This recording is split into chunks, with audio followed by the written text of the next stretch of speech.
Hi Floppycatters, here are my top tips for putting down flea destroyer for nematodes. Tip number 1, water your yard. Tip number 2, clean up as much leaf debris as possible.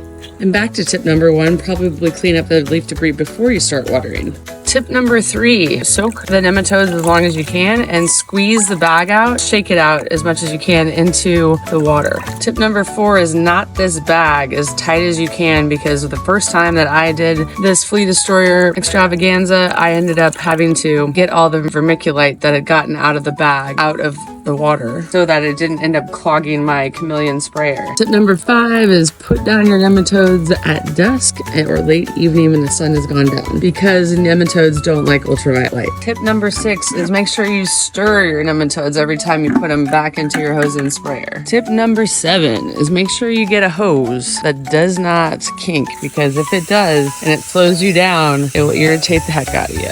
Tip number 8 is make sure you cover all parts of your yard, because fleas can get everywhere, so you want your nematodes everywhere. Tip number 9 is the bottom of the barrel seems to always have the majority of the good stuff, so I always try to spray that in the most problematic area. And tip number 10 is when you're all done, empty that vermiculite bag, because there's still nematodes in there, and then go dump it somewhere in your yard so that you're using every last nematode, however you want to say it. But those are my top tips for flea destroyer application. Thanks for watching.